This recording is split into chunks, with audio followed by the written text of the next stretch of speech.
Depuis 2011, la Côte d'Ivoire a renforcé son engagement pour la liberté de la presse. Un engagement qui porte aujourd'hui des fruits avec un classement de plus en plus intéressant dans le classement de Reporters sans frontières. Pour 2018, la Côte d'Ivoire se classe 82e au plan mondial et le gouvernement entend poursuivre ses efforts pour une presse plus libre en Côte d'Ivoire.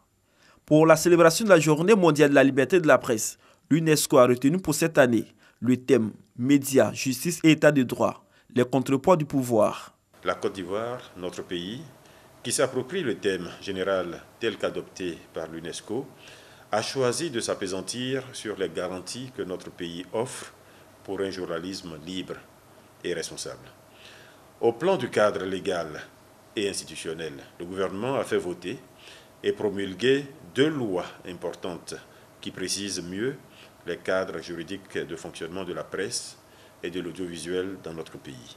À la vérité, plus que jamais, ces lois consacrent la liberté d'action pour les professionnels de la communication, en ce qu'elles proscrivent désormais la détention, la garde à vue et l'emprisonnement d'un journaliste dans l'exercice de son métier.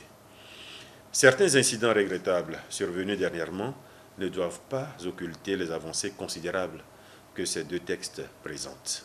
Le ministre de la Communication soutient que la Côte d'Ivoire enregistre 20 quotidiens, 25 hebdomadaires et 10 mensuels, ainsi que l'arrivée des 4 prochaines chaînes de télévision privées. La preuve de l'engagement du gouvernement à œuvrer pour un espace diversifié plus réaliste, facteur de la démocratie.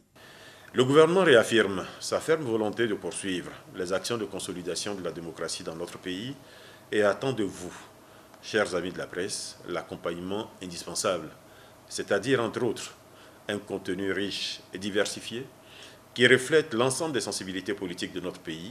Les festivités de la Journée mondiale de la liberté de la presse seront marquées par des marches et des conférences publiques sur l'ensemble du territoire national.